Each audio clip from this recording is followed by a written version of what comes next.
It's cold, I'm cold, don't judge me. So, let's move into dissection. So, as you know, Art the Clown is king when it comes to the popularity of extreme horror going into the dark side of things. So, we have Terrifier to thank for the amazing reception of extreme horror. However, I wanted to take a moment to experience how fucking Colours is by CSJones. Chris, I'm not a big fan of clowns. This fucking scared the shit out of me. I needed lots of teddy bear cuddles after this one, because the aspect of having a clown that can get in anywhere, and I mean fucking anywhere, so we meet the main character, Bernie, who isn't, now don't get me wrong, he's not the best character for the setup, because he is a bit of an arsehole. So if anyone deserves to go to prison, it's him. However, he kind of ends up going to prison for something he didn't do. If anything, he was trying to be a good person and save a baby from being nom-nommed and killed. But it kind of, the only reason he was there was to nick their shit on Christmas of all days.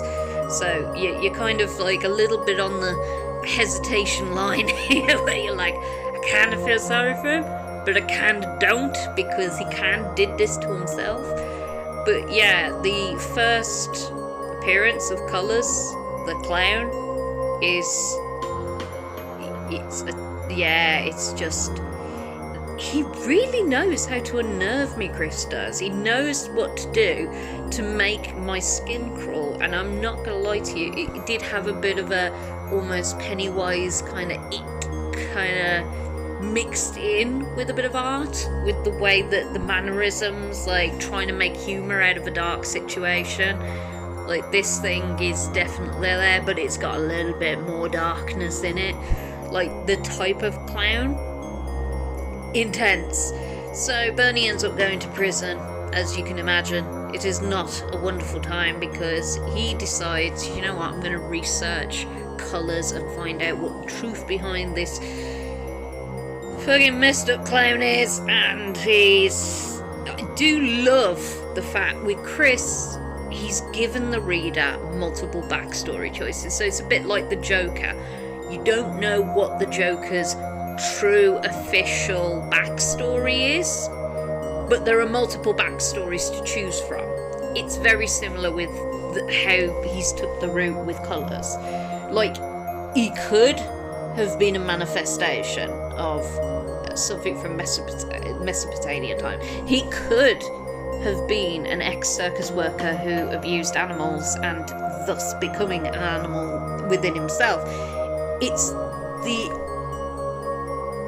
selection of choices that I love, because it means there is no guaranteed way that he knows that whatever he tries will work, because if it isn't this, then there's a possibility he could be wrong and he doesn't make it out alive.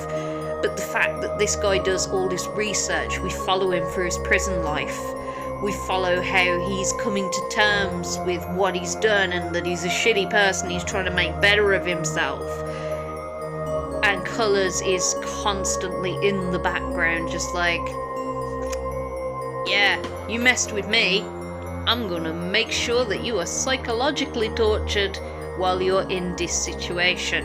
And of course, the reputation he gains from the crime that he can commit, it's been a rough road for Bernie. But in all fairness, it's so intense. I loved it.